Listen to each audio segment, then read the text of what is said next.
नमस्कार, देवभूमि के दंगल में आप सभी का स्वागत है। मैं हूं आपके साथ गरिमा वाजपेयी। आज देवभूमि के दंगल में बात करेंगे 3 साल कितने बेमिसाल।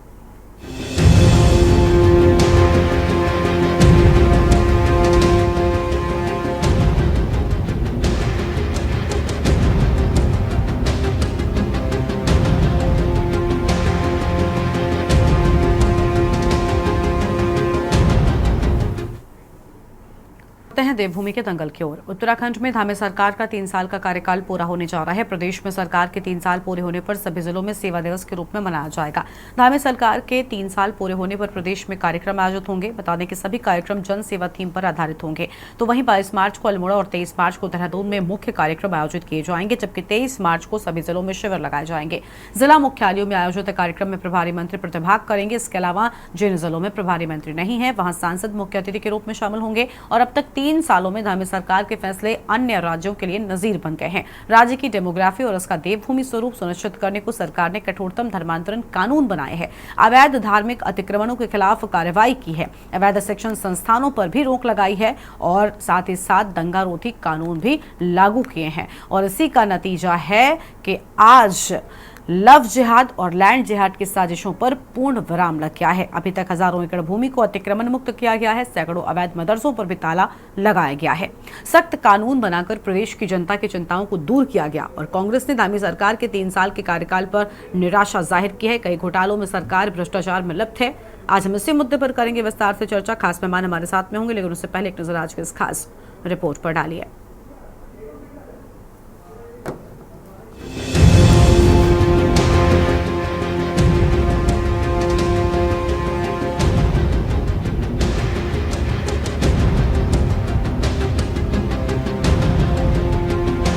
बता दें कि धामी सरकार के 3 साल पूरे होने पर सीएम पुष्कर सिंह धामी 22 मार्च को अल्मोड़ा पहुंचेंगे, जहां सीएम धामी अपनी सरकार के 3 साल के कार्यकाल में किए गए विकास कार्यों का प्रचार प्रसार करेंगे। साथ ही आगामी योजनाओं का शुभारंभ करने की भी संभावना है। इस दौरान हेल्थ कैंप और बहुउद्देशीय शिविरों का आयोजन भी किया जाएगा, जिससे प्रदेश की जनता को सीधा लाभ पहुँच सके। मुख्यमंत्री पुष्कर सिंह धामी ने कहा कि सरकार के 3 साल पूरे होने जा रहे हैं। ऐसे में सरकार ने इन 3 सालों में राज्य के विकास के लिए कई ऐसे कठोर कदम उठाए जो भविष्य के लिए ऐतिहासिक होंगे। मुख्यमंत्री धामी ने कहा कि राज्य में समान नागरिक संहिता कानून हो, सख्त भू कानून हो या फिर सख्त धर्मांतरण कानून हो, सभी राज्य के लिए ऐतिहासिक साबित होगा। सीएम धामी ने कहा कि राज्य के विकास के लिए सरकार संकल्पबद्ध है। सीएम धामी ने कहा कि पीएम मोदी के मार्गदर्शन में उनकी सरकार जनहित के लिए कार्य करती रहेगी। 4 जुलाई 2021 को भारतीय जनता पार्टी के हाईकमान ने, आदरणीय प्रधानमंत्री जी ने, मेरी पार्टी ने और देवभूमि उत्तराखंड की जनता की आशीर्वाद से काम करने का अवसर मिला। और दूसरा कार्यकाल 23 मार्च 2022 से प्रारंभ हुआ और एक सरकार यहाँ पर गठित हुई, क्योंकि पहला कार्यकाल ऐसे समय में था जब कोरोना महामारी थी और उस महामारी से हम सभी जूझ रहे थे, पूरा देश, पूरा विश्व जूझ रहा था। उसके बाद हम चुनाव में गए और चुनाव में आदरणीय प्रधानमंत्री मोदी जी के नेतृत्व में 2022 में भारतीय जनता पार्टी की सरकार बनी। लेकिन उससे पहले राज्य के अंदर राज्य स्थापना के बाद जितने भी चुनाव हुए, हर चुनाव में एक मिथक रहता था, एक परिपाटी थी। उन सभी के विश्लेषण और उन सबके इस प्रकार का वातावरण था कि इस बार भी भाजपा की सरकार नहीं बनेगी, बल्कि सरकार बदल जाएगी, सरकार बदल जाएगी। लेकिन देवभूमि उत्तराखंड की जनता ने ये मिथक तोड़ा, एक परिपाटी बदली और हमारे प्रधानमंत्री जी के नेतृत्व में देवभूमि उत्तराखंड के अंदर एक इतिहास बना दिया। राज्य के कष्टपूर्ण 3 साल बीत रहे हैं 23 तारीख को, और भगवान ये कष्ट देने वालों को सद्बुद्धि दे, 2 साल राज्य के अच्छे रह जाए, कुछ अच्छा देख लें लोग, तो कुछ अच्छा तो हो नहीं रहा। केवल शराब, नशा, बेरोजगारी, महिलाओं का उत्पीड़न, दलित उत्पीड़न और असहिष्णुता, असहनशीलता, यही राज्य की पहचान बन रही है। बाकी तो कुछ नहीं, और बाकी कुछ है तो सड़कों में गड्ढे ही गड्ढे हैं अभी भी। और इतने सालों में 9 साल से पहले से चिन्हित हैं जो खतरनाक मोड़ हैं सड़कों के, ये उन मोड़ों को ठीक कर ही नहीं पाए, गड्ढे भर नहीं पा रहे। ये है राज्य की विरासत। चाहे किसान हो, चाहे मजदूर हो, चाहे महिलाएं हो, हर वर्ग को जो है इस सरकार ने छलने का काम किया है। तो 3 वर्ष के कार्यकाल की जब समीक्षा होगी तो आप स्वयं अंदाजा लगा सकते हैं कि आज हमने प्रेस वार्ता आमंत्रित की थी, आनन फानन में मुख्यमंत्री जी ने आज ही प्रेस वार्ता का आमंत्रण आप लोगों को दिया और हमारी प्रेस वार्ता को जो है डिस्टर्ब करने का प्रयास किया है। तो इससे अंदाजा लगता है कि सरकार जिस उद्देश्य को लेकर के आम जन के बीच में गई थी, उस उद्देश्य को पूरा नहीं कर पा रही।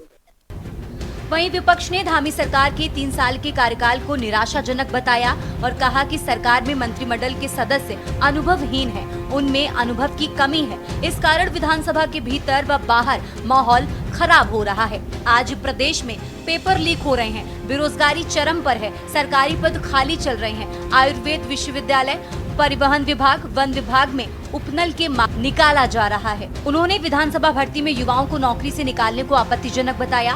उन्होंने कहा उन्हें रखने वालों पर कार्रवाई होनी चाहिए थी, सरकार भ्रष्टाचार में लिप्त है।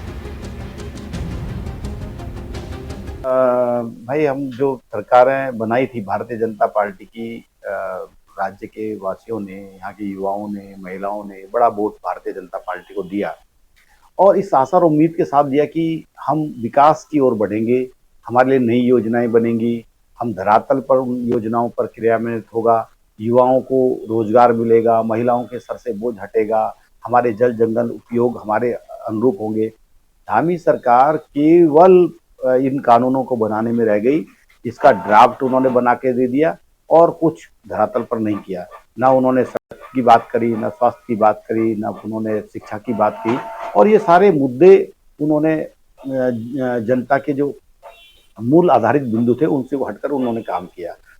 बहुत ही शर्मनाक है कि भारतीय जनता पार्टी जो फूके हुए कारतूस हैं उन सारी बातों को लेकर जनता के बीच में उपलब्धि के रूप में डुगडुगी पीट रही है। भू कानून इतना लचर है कि उसमें इतने छेद हैं कि धीरे धीरे अब सरकार को भी पता चलेगा कि एक ही प्रदेश में 2 कानून आपने लागू कर दिए। आपने हरिद्वार और उधम सिंह नगर पर अपना भू कानून लागू नहीं किया, गोया वो प्रदेश का हिस्सा ही ना हो। आपने नगर निकायों में इसको लागू नहीं किया, 100 से ज़्यादा हमारे निकाय हैं उसमें आपने इसको लागू नहीं किया, तो वो भी एक बड़ा लूप होल है। तो कहीं ना कहीं ज़मीन को आपने चोर दरवाजे से बेचने का पूरा रास्ता खुला छोड़ दिया भूमाफियाओं के लिए। वहीं आप यूसीसी की बात करें तो यूसीसी के लिए जो उत्साह भाजपा के कार्यकर्ताओं में है वो आम जनमानस में बिल्कुल नगण्य है। वो उत्साह कहीं देखने को नहीं मिल रहा, क्योंकि आम जनमानस की जिंदगी में इस यूसीसी के आ जाने से कोई फर्क नहीं पड़ेगा। वहीं आप देखिए जो तीसरी बात ये कर रहे हैं शीतकालीन यात्रा की,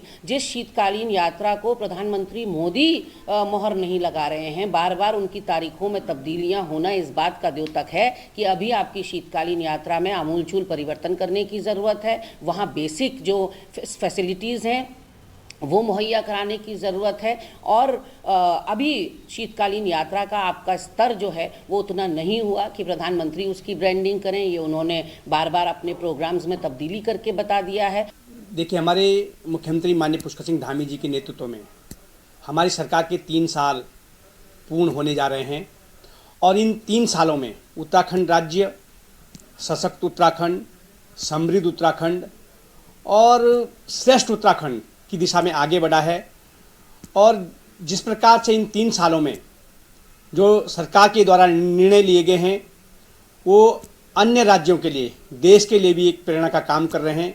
हम चाहे यूसीसी की बात करें, हम लैंड जिहाद की बात करें, हम सबसे कठोरतम नकल विरोधी कानून की बात करें, ऐसे कार्य जो अन्य राज्यों में अन्य राज्य हमारे राज्य से प्रेरणा ले रहे हैं। ऐसे कार्य हमारे सरकार के द्वारा किए गए हैं। कुल मिलाकर सीएम धामी ने मुख्यमंत्री के रूप में 3 साल का कार्यकाल पूरा कर लिया है। निश्चित ही भाजपा सीएम धामी के कार्यकाल को ऐतिहासिक बताएगी। हालांकि विपक्ष तो सीएम धामी के कार्यकाल को पूरी तरह से विफल बता रहा है। देखना होगा आने वाले समय में सीएम धामी तमाम चुनौतियों से कैसे निपटते हैं। Uttarakhand desk report.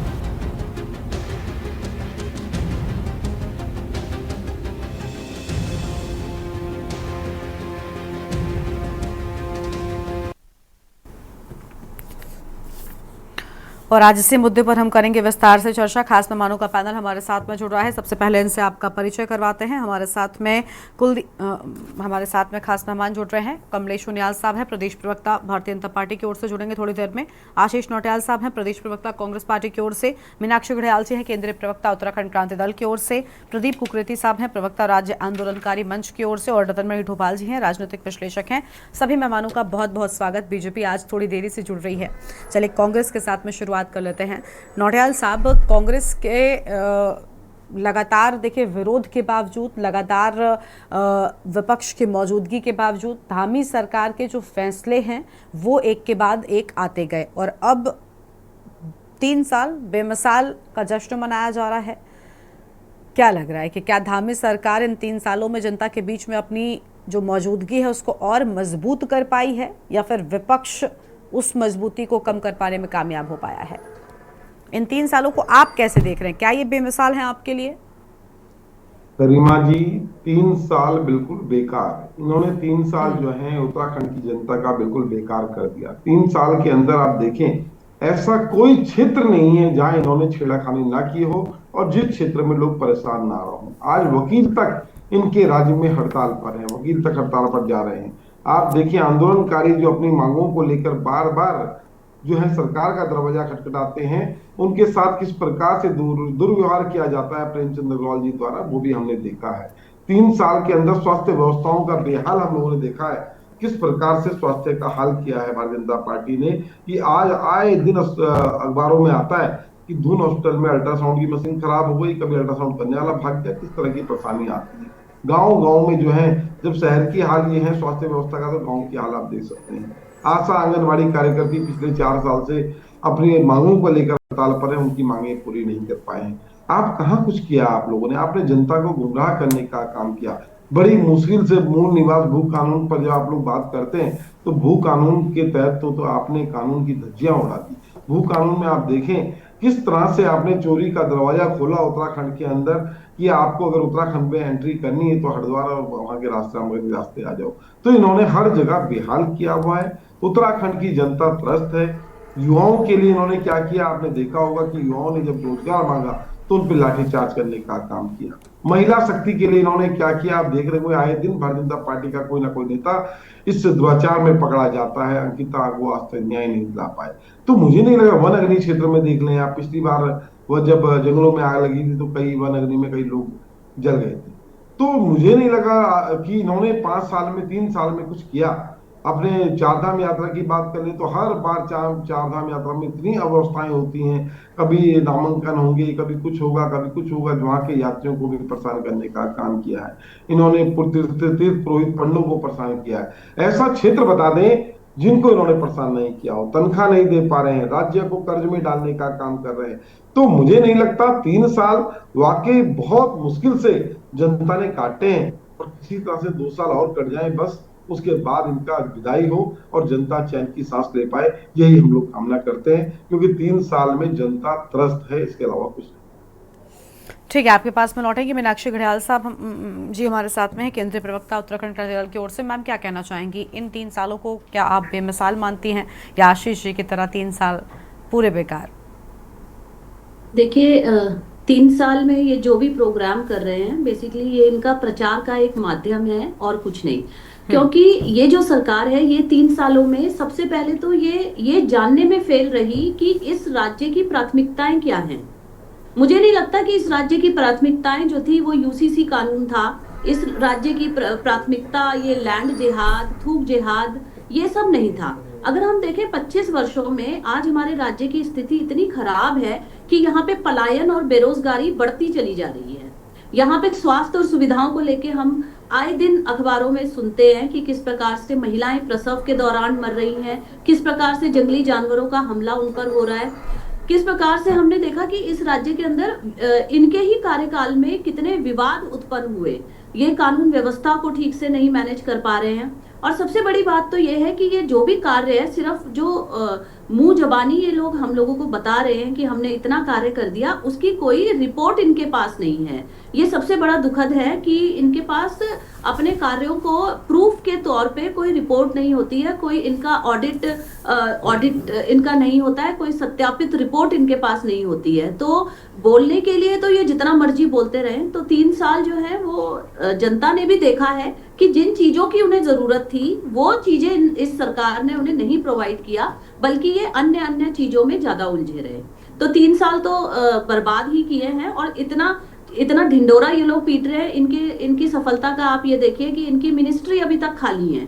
सबसे बड़ी बात है कि इन्हें अभी तक मिनिस्टर्स नहीं मिल पाए हैं अपने विभागों के लिए। तो ये इनकी उपलब्धियां हैं। और अपने मुंह से तो ये कितनी भी तारीफ अपनी कर ले, लेकिन असल में इन्होंने 3 साल बर्बाद किए हैं। ठीक है, हमारे साथ में और मेहमान हैं प्रदीप कुकरेती साहब हैं, राज्य आंदोलनकारी मंच की ओर से। बहुत स्वागत प्रदीप जी आपका। प्रदीप जी, क्या लग रहा है, राज्य के हित में रहे ये 3 साल? वाकई क्या राज्य के लिए 3 साल बेमिसाल हैं? हालांकि 3 साल हम इस सेशन के जोड़ रहे हैं, इसके पहले भी बीजेपी काबिज रही है और एक लंबा वक्त मिला। बड़े बड़े जो दावे किए गए थे सत्ता में आने से पहले, क्या सत्ता में आने के बाद उन दावों को पूरा किया गया? लेकिन निश्चित रूप में जिस प्रकार से कोई भी सरकार जब आती है तो अपनी उपलब्धता गिनाने के लिए 1 साल, 2 साल, 3 साल और 5 साल गिनवाती है। इन 3 सालों का अगर हम अपना अनुभव कहें तो कुछ ना कुछ, अगर 3 साल का मतलब बहुत होता है 365 गुणा गया 3, तो इन दिनों में कुछ ना कुछ प्लस माइनस भी हुआ होगा। लेकिन मुझे इस बात को कहने में कोई गुरेज नहीं है कि जिस प्रकार से जो नकारात्मकता जो इन अंतिम वर्षों में जो जिस प्रकार से प्रदेश को मिली है, वो बड़ा एक कड़वा अनुभव हमारे प्रदेश को मिला। देश विदेश तक का ये बात गई, वो कहीं ना कहीं पीड़ा है। सर्वप्रथम मैं वहीं से शुरू करता हूँ कि जब सरकारें बनती है तो सरकार में अपना पूरा कैबिनेट होता है। हमारा जो प्रतिशत कैबिनेट का था, वो कैबिनेट पहले दिन से लेके आज तक वो पूरा नहीं हो पाया है। दूसरी बात, उसमें जिस प्रकार से मैदान और पहाड़ की जो खाई बांटने का काम भारतीय जनता पार्टी के, ये पार्ट ऑफ कॉन्स्पिरेंसी है। आपको इसको देर सवेर इसमें कोई ना कोई समीक्षक आपको निकाल के आएंगे। ये जिस प्रकार से प्रदेश के अंदर हम कानून की लगातार मांग करते रहे, लगातार मांग करने के बावजूद कमेटी बनाई गई, कमेटी बनाने के बाद जो परिणाम दिखे, सरकार ने स्वयं इस प्रदेश को मैदान और पहाड़ में बांटने का काम कर दिया। ये एक राजनीतिक रूप से इसकी रूपरेखा है। ये खाली भू कानून, इस पर लोगों का ध्यान भू कानून पे जा रहा है। इसके असली पीछे राजनीतिक कारण होंगे कि अगर जिस प्रकार से पहाड़ में जो सरकार के एक अगेंस्ट जिस प्रकार से जो प्रदेश जिन उद्देश्यों के लिए बना था वो सेटिस्फैक्टरी नहीं हो पा रहे हैं, तो कम से कम सरकार को ये लगेगा कि तराई के क्षेत्र के लोग इसमें खुश हैं। लेकिन वो गलत फहमी में है। तराई के लोग भी, जो लोग गन्ना उगाते हैं, किसानों का हमारे जो उगाते हैं, आलू उगाते हैं, चाहे काशीपुर उधम सिंह से लेके पूरे जितने हमारा जो है आउटर बेल्ट जितनी उधम सिंह नगर से लेके हरिद्वार पूरा यहाँ तक है, उनके भी मूल अधिकारों का हनन हुआ है। 2012 से जो हम लगातार कह रहे हैं कि मूल निवास आप दीजिए, मूल निवास पे आपने चुप्पी साध ली है। हमने यूसीसी जैसा कानून जो मतलब बड़ा, मुझे कहने में वो होता है कि बच्चे सवाल करते हैं। आप 3 साल में पिछले, अगर आप 25 रजत जयंती में जा रहे हैं, आप स्थायी राजधानी नहीं दे पा रहे हैं। आप उसमें जिस प्रकार से लॉ एंड ऑर्डर की जिस प्रकार से बीच में जो जिस प्रकार से बखिया उधेड़ी गई हैं, वो कहीं ना कहीं सवाल के घेरे खड़ा कर देती है। तो इसमें माननीय मुख्यमंत्री से मेरी सलाह ये थी कि आप इस बात की मैं माननीय मुख्यमंत्री की तारीफ करूंगा कि वो जो एक्टिविटी जो जिस प्रकार से जो सक्रियता वो दिखाते हैं कि लगातार जिस प्रकार से वो हर जगह सक्रिय होने का काम करते हैं, सबको जो है संवाद बनाने की कोशिश करते हैं। लेकिन उस संवाद का फायदा तब होता कि वो वर्ग वाइज, मैं अगर आंदोलनकारी के परिप्रेक्ष्य में अगर बात करूं, 10% क्षैतिज आरक्षण आपने दिया। एक तरफ आपने लिखा कि सभी चिन्हित आंदोलनकारियों को 10% क्षैतिज आरक्षण, लेकिन कुर्सियां तो 10 बिछा दी, उसमें बैठने वाले 1 या 2 ही हैं, 8 कुर्सियां खाली पड़ी हुई हैं। ये बात जो हम नरेंद्र तिवारी जी की सरकार में जो दी थी, निशंक सरकार को समझाई थी, निशंक सरकार ने उस बात को समझते हुए 13 अगस्त 2010 को वो कानून पास करके सभी के लिए खोल दिया था। यहाँ पे जिस प्रकार से टर्म कंडीशनें लगाई गई, इसका मतलब ये है कि आपकी मंशा नहीं है। लेकिन दुख इस बात का है कि आपने कुर्सियां तो दे रखी हैं, लेकिन उसमें कहा है कि सफेद कमीज वाला ही बैठेगा।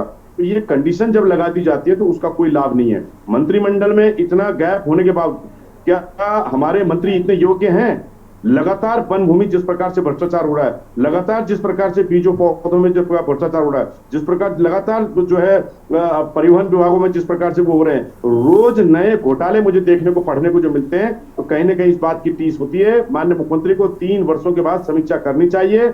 मंत्रिमंडल हमने दोबारा कहा, पिछले साल भी कहा था कि आप इसको रीसफो करिए, पूरा मंत्रिमंडल बदलिए, नए युवा मंत्रियों को मौका दीजिए, उनकी आप ब्रीफिंग कीजिए। और सबसे बड़ी बात, सभी विधायकों और मंत्रियों को आपको मॉरल साइंस पढ़ानी पड़ेगी कि विधानसभा के अंदर और सामान्य जनता के अंदर कैसे बिहेव किया जाता है। ये कम से कम करने का विषय है। मैं समझता हूँ सरकार को काम करने की आवश्यकता है।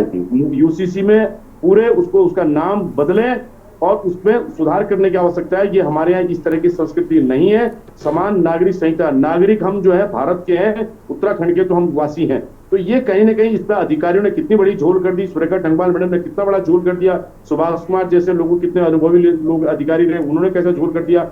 जिस पर उत्तराखंड के कैडर के अधिकारी कहाँ हैं, क्यों नहीं आ रहे हैं उत्तराखंड के कैडर के अधिकारी, इस पे माननीय मुख्यमंत्री को अपील करनी पड़ेगी, स्थायी राजधानी करनी पड़ेगी, लोकायुक्त का गठन करना पड़ेगा। बहुत सारे झोल हैं, उसमें बहुत लंबी समीक्षा की आवश्यकता है। ठीक है, लौटेंगे आपके पास में और मेहमान हैं उनके साथ में भी चर्चा को आगे बढ़ाएंगे। उससे पहले एक ब्रेक के लिए यहाँ पर रुकते हैं, कहीं मजा आएगा, जल्द लौटेंगे।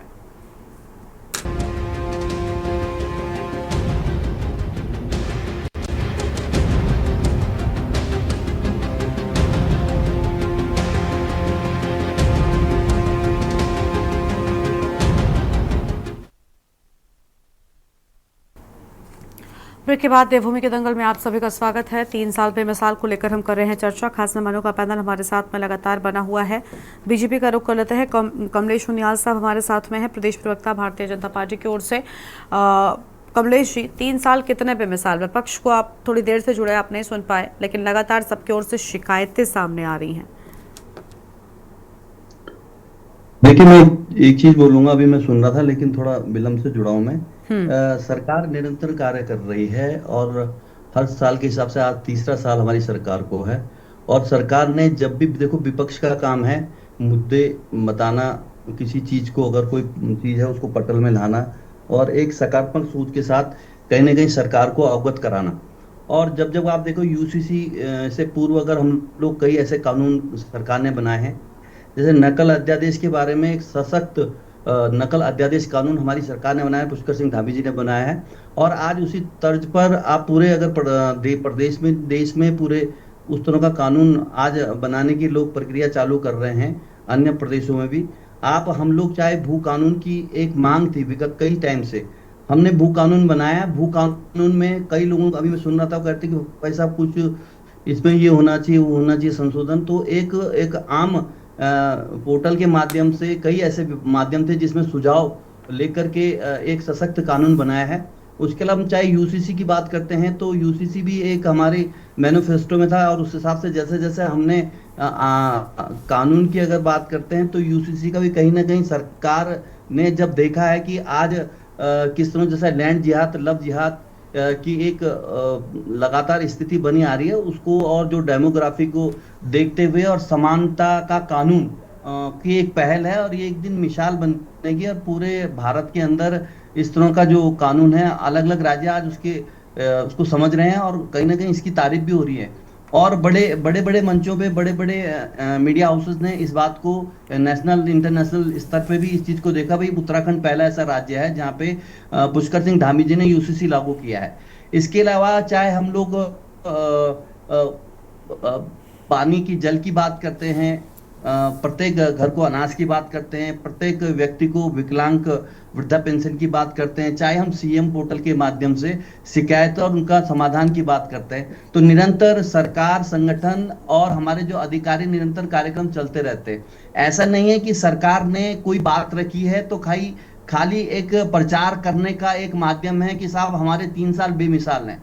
3 साल बेमिसाल हैं इसके लिए है क्योंकि आप ये देखिए, चाहे 17 का चुनाव हो, चाहे 22 का चुनाव हो, चाहे लोकसभा का चुनाव हो, चाहे अन्य चुनाव हो, चाहे हम लोग उस परिप्रेक्ष्य में भी देखें, तो कई ऐसे दल हैं जिनका नाम भी नहीं है और आज हम लगातार जीतते हुए आ रहे हैं। यही तो जो हमारी परफॉर्मेंस बेस्ड हम राजनीति करते हैं, जो एक नया ट्रेंड पहले था कि भाई आपने देखा पूर्व में कांग्रेस के कार्यकाल में कि साहब नरेंद्र तिवारी जी नैनीताल से नॉमिनेशन करते थे और फिर वो चुनाव प्रचार में चले जाते थे, और उसके बाद उनको 15 दिन में पता लगता था कि साहब मैं चुनाव जीत गया 4,000-5,000 वोटों से, और उसके बाद वो आकर के जनता का खाली धन्यवाद करते थे और फिर चले जाते थे। लेकिन आज की जनता, आज का युवा समाज एकदम जागरूक है। आपने सोशल मीडिया प्लेटफॉर्मों के माध्यम से आज कोई भी अगर सड़ा हो, कोई गूल हो, कोई भी चीज हो, अगर कहीं ना कहीं अगर एक किसी व्यक्ति को परेशानी हो, तुरंत डाल रहा है सीएम पोर्टल में, सीएम हेल्पलाइन में। तो जो ट्रांसपेरेंट ही है उसके आधार पे हमने काम किया है, हमने कानून बनाए हैं, हमने विकास किया है। चाहे हम केंद्र सरकार की बात करें, राज्य सरकार की बात करें, जो हमारा अंत्योदय की हमने बात कर दी थी, उसके लिए नियंत्रण कार्य हो रहा है। तो इसीलिए जनता जानती है, जनता हमारे साथ है। आप ये देखिए, अगर पुराने चुनाव के परिप्रेक्ष्य में देखा जाए, अभी ताजा निगमों में हमारी स्थिति अच्छी रही है, महानगरों में हमारी स्थिति अच्छी रही है। अब कुछ चीजें हैं कि खाली अगर कहने का मतलब कोई ऐसी स्थिति है कि बीच में किसी न किसी सरकार जब निरंतर कार्य कर रही है। अब मेरे अभी एक प्रवक्ता कहते कि साहब इन्होंने अभी तक मंत्रिमंडल का विस्तार नहीं करेगा। भाई ये हमारा अपना स्थिति है, किस तरह से हम कर रहे हैं। अगर कोई काम बाधित होता तो उसके लिए विभागीय मंत्री अपना नियंत्रण कार्य कर रहे हैं। तो जो हम कह रहे हैं वो हमने किया है और निरंतर हम कार्य करने के लिए वो हैं। आप आने वाले चाहे 27 का इलेक्शन हो, उसके बाद का भी हो, तो वो जनता खाली ऐसे नहीं है। जनता, इसका मतलब जनता ने जो मत दिया है, जो हमें पूर्ण बहुमत दिया है, उसका देने का रीजन ये है क्योंकि भारतीय जनता पार्टी जो कहती है वो करती है और अपने काम करके दिखाती भी है। ठीक है, आपके पास में लौटेंगे। रतनमणि ढोभाल जी हमारे साथ में, आवाज मिल रही है सर आपको? आवाज नहीं पहुंच पा रही। प्रदीप कुकरेती जी कुछ कह रहे हैं, एक बार फिर से उनका ही रुख कर लेते हैं। प्रदीप जी आप बताइए क्या कह रहे हैं? मैं केवल उनियाल जी से कहना चाहता हूं कि अगर मंत्रिमंडल देना सरकार का अपना निजी मामला है, मैं मान सकता हूं, लेकिन क्या जो 12 का एक रेशियो बनाया गया था वो किसी न किसी रीजन से बनाया गया होगा। जब सारे विभाग मुख्यमंत्री के पास रहेंगे, मुख्यमंत्री से कोई मिल ही नहीं पाएगा, स्वास्थ्य मंत्री पूरे दौरे पे रहते हैं, शिक्षा मंत्री दौरे पे रहते हैं, लोक निर्माण मंत्री जो है वचन पे रहते हैं, तो आम जनता किससे रूबरू होगी? मंत्रिमंडल बांटने के पीछे ये नहीं है कि हमें कुछ मिलेगा, जनता को उसको आराम मिलेगा, सरकार की छवि सुधरेगी, सरकार के जो बजट है वो काम पे आएंगे। यहाँ पे दिक्कत क्या है कि स्वास्थ्य मंत्री, डॉक्टर नहीं सिलेक्ट हो पा रहे, डॉक्टर सिलेक्ट नहीं हो रहे, बड़ी बड़ी हेडिंग हिंदुस्तान में पढ़ रहे हैं, कितना बड़ा दुर्भाग्य है ये। और मेडिकल कॉलेज के नाम पे खाली जो है आप थर्माकोल के डब्बे खड़े कर दे रहे हैं, अंदर इंफ्रास्ट्रक्चर है नहीं, तो खाली ये बनाने से मेडिकल कॉलेज अलॉट नहीं करने। एक बने, पहले दूर अस्पताल था, उत्तर प्रदेश का जो सरकार अच्छा काम कर रही है, खराब काम कर रही है, चुनाव के मध्य देकर के जनता उसको साबित कर देती है। हम निकाय चुनाव में हम लोग जीत के आए हैं, हम लोग लोकसभा जीत के आ रहे हैं, हम विधानसभा जीत के आ रहे हैं, लगातार जीत रहे हैं और जनता की नजरों में कहीं ना कहीं खड़े हैं। तो उसीलिए तो कहीं ना कहीं परिणाम हमारे पक्ष में आ रहे हैं। अगर ऐसी स्थिति आप करें कि बिल्कुल विकास नहीं हो रहा है तो हम लोग, मैंने ये नहीं कहा विकास नहीं हो रहा है, मैंने ये कहा है विकास क्यों नहीं हो। मैंने ये बात पहले ही कह दी थी, आपने नहीं सुनी कि हमेशा सारी चीजें नकारात्मक नहीं होती हैं, कुछ प्लस माइनस होता है, लेकिन जो नेगेटिव थॉट है वो मैं आपको बता रहा हूँ, वो सुझाव के तौर में बता रहा हूँ मैं आपको। उसमें सरकार जीत रही है चुनाव, मोदी जी के नाम पे जब पार्षद का चुनाव लड़ा जाएगा उनियाल जी, तो आप इससे कल्पना कर सकते हैं कि क्या वास्तविक स्थिति क्या है। कई चीजें हम इस पे चैनल पे डिस्क्लोज नहीं कर सकते हैं, वो आप भी समझते हैं, हम भी समझते हैं। ऑफलाइन हमारी भारतीय जनता पार्टी में हमारे मित्र हैं, हमारे नेता हैं, विधायक हैं, हम सबसे बात करते हैं, लेकिन जो प्रैक्टिकल बात होती है वो प्रैक्टिकल करनी चाहिए। आपको तो सुझाव लेना चाहिए थे 3 साल में। हमने जो सुझाव दिए है यूसीसी पे, सरकार कह रही है, एक सेकंड 30 सेकंड में, ठीक है, एक एक करके बोलिए सर प्लीज। कमलेश जी और प्रदीप जी, आप लोग एक एक करके अपनी बात रखेंगे तो स्पष्ट रूप से आएगी, थोड़ा सा इस चीज को भी समझिए। मैं बात कह रहा हूँ उनियाल जी, ये बताइए, सरकार ने कहा कि हमने 2 लाख लोगों से सुझाव लिए, देहरादून के अंदर बता रहा हूँ, प्रदेश तो छोड़िए, इतने सारे राजनीतिक और सामाजिक संगठन है, सरकार ने उनको क्यों नहीं बुलाया? क्या खाली भारतीय जनता पार्टी के सदस्य उसमें सुझाव देंगे? बड़े ताज्जुब की बात होती है। और जब कोई वैसी बात चलती है तो सरकार उन्हें सीधे आड़े हाथ ले लेती है। मैं एक चीज बोलूंगा, जो सुझाव की प्रक्रिया है, सुझाव की प्रक्रिया के लिए आम आदमी आमंत्रित है। अब विपक्ष दल है कि विपक्ष दल को बुलाया नहीं बुलाया ऐसे नहीं, किसी स्थिति संवेदनशील स्थितियां हैं जहां नकल अध्यादेश कानून की एक बात आई थी तो हमारी सरकार ने तुरंत अप्लाई किया। आपको एक जानकारी के लिए मैं बताऊं, जिस समय कमेटी और समिति के माध्यम से भू कानून की तैयारी चल रही थी, मैं डिबेट में खुद बैठता था और लोगों का ये कहना था कि भाई साहब आप बार बार बात कर रहे हैं, हम तो आंदोलन आगे, हमारे भू जंगल जमीन सब बिक गए, बाहर वालों ने कब्जा दिए। तो उस समय पुष्कर सिंह धामी जी ने स्पेशली एक अध्यादेश और जितने जनपद हैं उनके डीएमओ को आदेशित किया गया था कि उन भूमियों को चिन्हितकरण किया जाए और रोक लग दी जाए। तो उस समय भी टेम्परेरी व्यवस्था थी, आज तो कानून बन गया। इसके अलावा 5000 एकड़ प्लस जमीन जो सरकार ने नीति की है, जो मजार जिहाद के नाम से, अतिक्रमण के नाम से लोगों ने कब्जा रखी थी, उसमें आप ये भी तो देखिए। दूसरी स्थिति अगर हम आपको बताते हैं कि मैं मानता हूं आप सही है कि हमको सुझाव लेना चाहिए, विपक्ष का काम है कोई चीज रखे और हम लोग उसमें इंप्लीमेंट करते हैं। तो विपक्ष का काम अगर रखना है, हम लोग हम कानून बना रहे हैं। आपने नकल अध्यादेश की बात करी तो हमने नकल अध्यादेश कानून बनाया, आपने भू कानून की बात करी तो हमने भू कानून बनाया। तो इस तरह के कानून आप भी अगर जो भी जनता के, क्योंकि कोई भी चीज आती है सरकार की एक अपनी मैनिफेस्टो है, एक उसके हिसाब से काम करती है, लेकिन इस बीच में कहीं ना कहीं काल परिस्थिति के हिसाब से कुछ चीजें जब सामने आती है तो उस पर भी सडनली डिसीजन और विपक्ष का काम होता है बताने के लिए। आपने अगर आने वाले चीज है, चाहे हम पर्यटन की, तीर्थांकन की बात करते हैं तो उसके अंतर्गत भी हमारी सरकार बढ़ चढ़ के काम कर रही है। आप अभी देखो केदारनाथ रोपवे की हम लोग बात कर रहे हैं, तो केदारनाथ रोपवे के अंतर्गत चाहे केंद्र है, क्योंकि कई बार लोग बोलते साहब ये तो मोदी का काम है, आप बताओ कि प्रदेश मुख्यमंत्री क्या कर रहे हैं। अरे भाई आप ही लोग विपक्ष वाले बोलते हैं कि साहब आपकी ट्रिपल इंजन की सरकार के, आपके 4 इंजन की सरकार है। तो जब ट्रिपल इंजन और 4 इंजन और 2 इंजन की बात आएगी तो वहां पे धामी जी की भी बात आएगी, योगी जी की भी बात आएगी, हमारे जिला पंचायत की बात भी आएगी, निगमों की बात भी आएगी। तो सब मिलकर काम कर रहे हैं, अपना अपना सुझाव है, सरकार का एक तरीका है, कहाँ पे क्या अधिकार है, किस तरह है। अगर कहीं पे फिर भी अगर जो सुझाव हमारे पास आते हैं तो उसमें हम लोग निरंतर कार्य कर रहे हैं और सकारात्मक दृष्टिकोण से विपक्ष को भी साथ देना चाहिए। और मैं एक चीज बोल रहा हूँ कि विकास के जो आयाम है, उस आयाम के अंतर्गत हमारे माननीय मुख्यमंत्री निरंतर कार्य कर रहे हैं। और ऐसा नहीं कि खाली मुख्यमंत्री, हमारे मंत्री भी लगातार दौरे पे। अब आप ये बोल रहे हैं कि भाई साहब मंत्रालय में कोई यहाँ नहीं जा रहा, कोई वहां नहीं जा रहा। देखिए मैं बताऊं, व्यक्तिगत अगर किसी मंत्री की अगर कोई कमी पेशी होती है तो उसके हिसाब से उसको चेंज भी किया जाता है, ऐसा नहीं है। कहीं ना कहीं अगर जनता से अगर कोई मंत्री अच्छा कार्य करता है तो उसके हिसाब उसके लिए लोग सकारात्मक विचार भी आते हैं, कई प्लेटफॉर्म में आते हैं। अगर कहीं ऐसी आए तो संगठन अगर तय करता है, सरकार अगर तय करती है तो उसका बदलने का भी स्थिति है।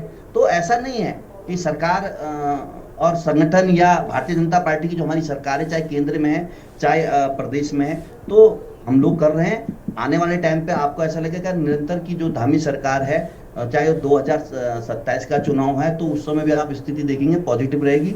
और हम लोगों का जो कमिटमेंट है आम जनता के साथ, तो निरंतर कार्य करने का है। ठीक है सर, लौटेंगे आपके पास में। मीनाक्षी घड़ियाल जी के पास वापस से रुक कर लेते हैं। मीनाक्षी जी, देखिए विपक्ष लाख आरोप लगाता हो और हम विपक्ष के आरोपों से शिकायत नहीं करते, विपक्ष जनता की आवाज़ कहलाता है, बिल्कुल ठीक बात है। लेकिन मैम, चाहे कितनी भी कमियां निकलती हों, बावजूद इसके जनता ने पिछले काफ़ी लंबे वक्त से हर एक चुनाव में साथ तो बीजेपी का ही दिया है, कुछ न कुछ बात ज़रूर रही होगी। यूकेडी भी अहम मुद्दों पर उठाता रहता है अपनी आवाज़, लेकिन क्या ऐसी बात है बीजेपी में, या तो वो वाकई में जनता की पहली पसंद बन चुके हैं कि आखिर उन्हें ही हर चुनाव में साथ मिल रहा है आम जनता का? देखिए, अगर हम इनकी राजनीति पर नजर डालें तो ये किस प्रकार की राजनीति करते हैं।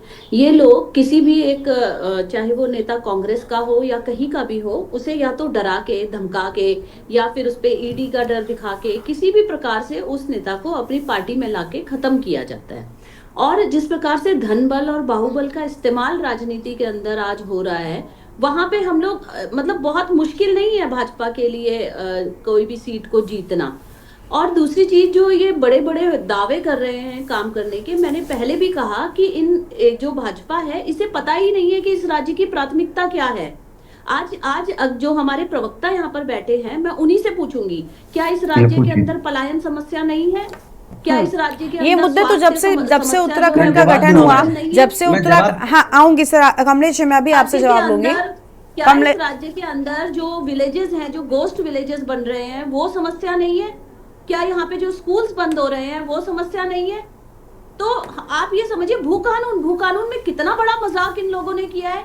क्या जनता नहीं देख रही है कि इन्होंने भू कानून के नाम पे क्या थमाया है, किस प्रकार का संशोधन इन्होंने भू कानून? अरे आप बताइए ना, भू कानून के बारे में क्या, ये भू कानून है क्या? आप बताइए ना, क्या क्या कमी है उसमें? सर गुस्सा क्यों है, इतना नाराज क्यों रहे आप? नाराज नहीं हो रहा हूँ, हमाया मत बोलिए, एक कानून बनाए, व्यवस्था है, मैं नाराज नहीं हो रहा हूँ। सुनिए तो सही, ऐसा ना आरोप लगाना, अगर आप गलत आरोप लगाएंगे ना मैडम तो हम जवाब देंगे। आप सुन लीजिए, फिर ये कहते हैं कि हमें सुझाव दीजिए।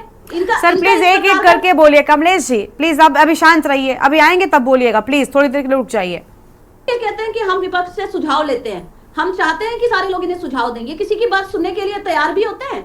भू कानून जो है, लगातार जनता भू कानून का मांग कर रही है। भू कानून का अर्थ ये नहीं है कि 2 मैदानी जिलों को छोड़ दिया जाए, वहां पे कोई जितना मर्जी जमीन खरीदे।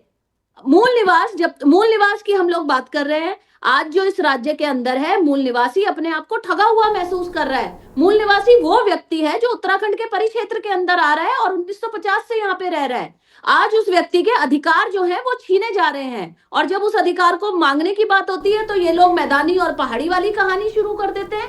प्रेमचंद अग्रवाल जी ने जो भी बात संसद के अंदर कही है वो उन्होंने जानबूझ के कही है, क्योंकि अब ये जानते हैं कि किस प्रकार से वोट की राजनीति करने के लिए मैदान और पहाड़ में बांटना पड़ेगा, क्योंकि आने वाले समय में परिसीमन एक बहुत बड़ा मुद्दा होने वाला है, जिसका ये अभी से ये जो जहर का बीज पनपा रहे हैं, इन्होंने शुरू कर दिया है वो चीज।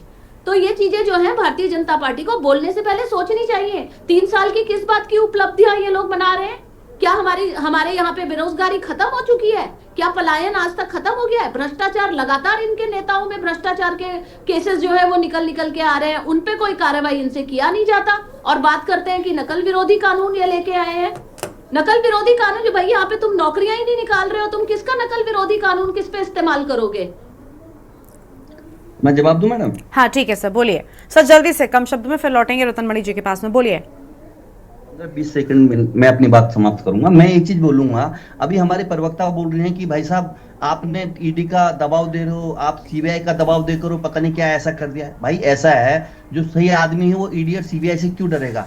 ईडी और सीबीआई या सरकारी संस्थाओं का दुरुपयोग जितना इंदिरा गांधी के मैडम, अब सुन लीजिए ना, अब आप सुनिए, जितना दुरुपयोग आपके कार्यकाल में हुआ, सुनो, आपके हरीश रावत हुई है ना, मैं आंखें बंद कर दूंगा जितना विभाग 56 घोटाले की सरकार। हमारे हरीश रावत कहाँ से आ गए? आप सुनिए, कहाँ से आ गए? कोशिश तो आपने उनको भी की होगी बीजेपी में। नहीं, मेरी बात सुन मैडम। मीनाक्षी जी अभी वो बोल रहे थे तब आप आपत्ति दिखा रही थी, तो मैडम प्लीज कम से कम इस चीज का आप भी ध्यान रखिए ना कि जब वो बोल रहे हैं तो आप बीच में मत बोलिए। फिर अगर दोनों को एक साथ डिबेट करनी तो बाहर कीजिएगा, यहाँ पर सब मेहमान आए उनको भी हम चर्चा में लेंगे। और प्लीज कमलेश साहब, आप जवाब दे रहे थे, आप जवाब दे रहे थे, बहस करने लग गए। सर प्लीज ये भी समझिए ना, और मेहमान है जिनको अब तक हमने चर्चा में जोड़ा ही नहीं है। लौटेंगे अब आपके पास में, अपना जवाब रखिए सर, रखिए, हम आएंगे आपके पास में, सबकी बातें सुन लीजिए। आप थोड़ी देर से जुड़े, वैसे भी रतन मणि जी बहुत पहले से, उनकी बात अब तक एक भी बार नहीं आ पाई है, प्लीज उनका भी सम्मान कीजिए। स्वागत सर आपका भी। रतन मणि जी 3 साल बेमिसाल हैं, क्या है ये बड़ा सवाल है, क्योंकि पलायन हो, बेरोजगारी हो, या फिर अभी पहाड़ और मैदानी क्षेत्रों का मुद्दा हो, स्थानीय राजधानी हो, मूल निवास हो, सारे मुद्दे जस के तस है। तो ये 3 साल बेमिसाल कैसे सर? धोखा है तो जनता के साथ में। गरिमा जी 3 साल बेमिसाल इसीलिए है कि ये 3 साल में धामी सरकार ही नहीं बन पाई है अभी तक।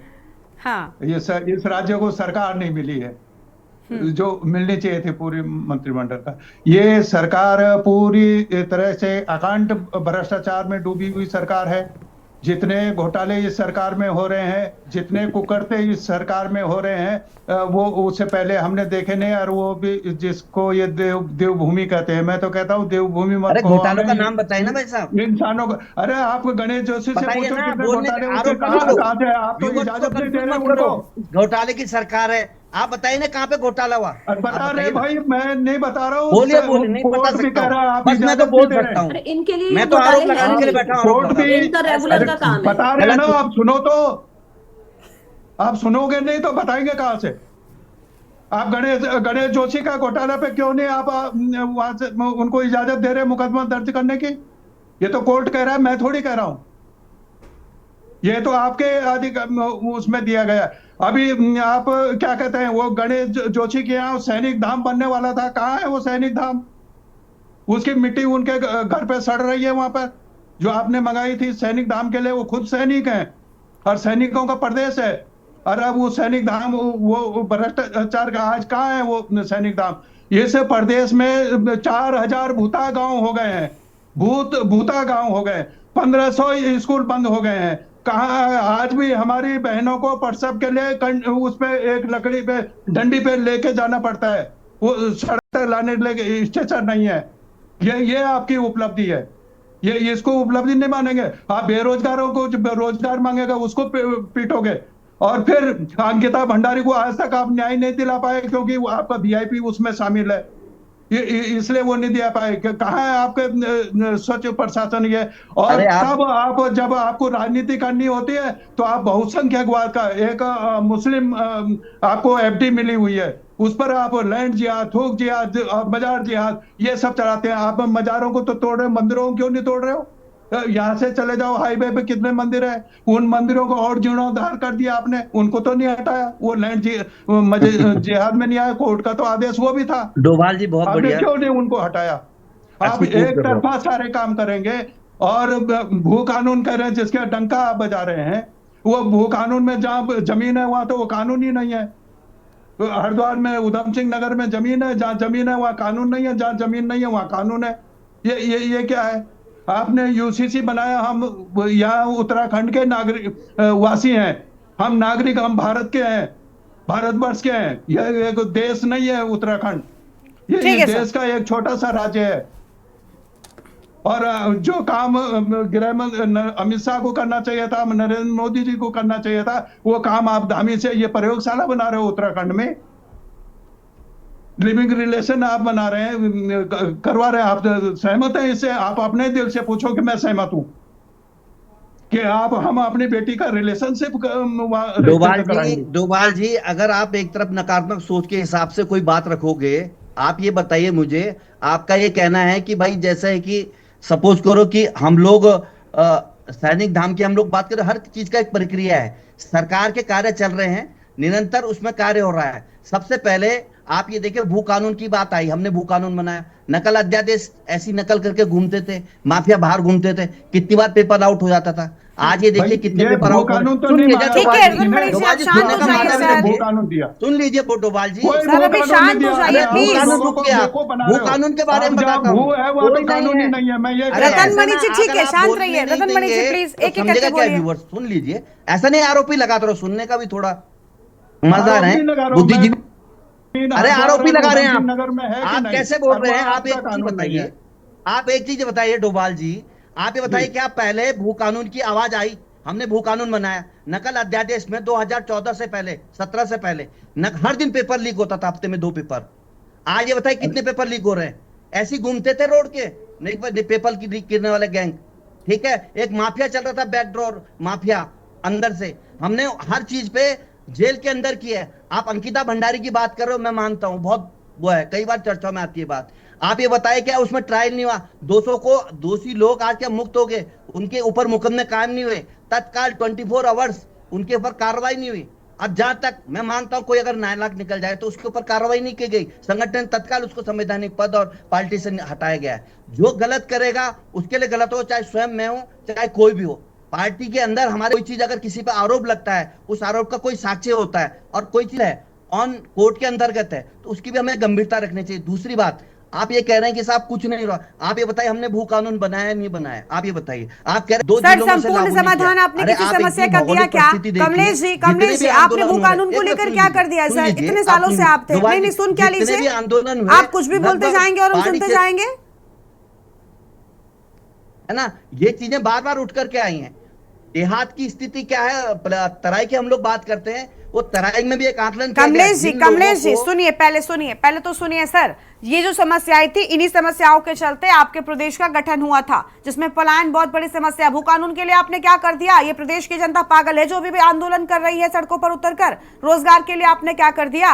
अरे इन सारी समस्याओं का ही समाधान नहीं हुआ तो आप इन 3 सालों को बेमिसाल कैसे कह सकते हैं? क्या राज्य की इन समस्याओं का समाधान हो गया? स्थानीय राजधानी तक आप नहीं दे पाए। गरिमा जी, अब ये परजीवी आंदोलनकारी हो गए हैं, कोई भी बैठ जाता है तो इनको ऐसा लगता है चलो विरोध कर लो, ये विरोध के लिए विरोध कर रहे हैं। अरे मैं बोल रहा हूँ कुछ पॉजिटिवली बात करो। हम ये कह रहे हैं आपको अगर भू कानून में लगती तो आप रखिए ना, आप बात रखिए, कोई संशोधन की स्थिति आएगी तो उसको रखा जाएगा। सरकार फिर कोई कानून बना के अगर उसमें संशोधन की स्थिति आती है, क्या उसमें संशोधन नहीं होता है? कितनी बार संशोधन हुआ संविधान के अंतर्गत? आप ये देखें, इंदिरा गांधी के टाइम से अगर लिखना 80 बार कांग्रेस ने संशोधन किया है ना। जो तब क्या संविधान की स्थिति क्या थी? आज हम लोग जो इस समिति और कमेटी हमने गठन किया है वो इसीलिए तो किया है ताकि लोगों का सुझाव लिया जाए और उसमें कहीं ना कहीं अमल किया जाए। भारतीय जनता पार्टी हम लोग काम कर रहे हैं, इससे सरकार कहीं ना कहीं जनता जानती इस बात को, इसलिए हम लोग जीत के भी आ रहे हैं। आप बोल रहे हैं इतनी चीजें, तो मैं बोल रहा हूं कि आप ये बताइए कि इतने हम लोग 17, 22, 24 आगे 27 जो भी स्थिति है आ रही है, अगर हमें भी भैया हमें भी दुख है, आपको तो आप ये देखे ना, अगर हम गलत कर रहे हैं तो हमें परिणाम 27 में मिल जाएगा। आपको तो खुशी होनी चाहिए यार ये सरकार अच्छा काम नहीं कर रही। ठीक है, अब देखिए जनता के हाथों में फैसला है, विपक्ष अपनी आवाज उठाता रहेगा और जनता क्या करती है वो देखना बहुत अहम होगा। चलिए उम्मीद है कि देखिए जनता सही गलत की को समझेगी और क्या प्रदेश के हित में हो रहा है, उसके हित में हो रहा है, ये चीज समझेगी और उसके बाद ही अब आगे से जब चुनाव होगा तो उन चीजों को ध्यान देगी। एक तरफ बीजेपी है जो अपने 3 सालों को बेमिसाल कह रही, तो विपक्ष है जो लगातार सवाल उठा रहा है। शुक्र से मेहमानों को हमारे साथ चर्चा में आने के लिए, अपनी बात रखने के लिए। तो धामी सरकार के फैसलों को लेकर, धामी सरकार की योजनाओं को लेकर उन्हें आम जन तक पहुंचाने का प्रयास किया जा रहा है, लेकिन धामी सरकार एक तरफ जहां जश्न मनाने की तैयारी कर रही है, वे दूसरे विपक्ष के सवाल लगातार बढ़ते ही जा रहे हैं। बड़ा सवाल ये कि क्या धामी सरकार ने वाकई जनता की समस्याओं को हल किया है, ये अपने आप में बड़ी बात है। देवभूमि के दंगल में इतना ही। देखते रहिए न्यूज़ इंडिया। नमस्कार।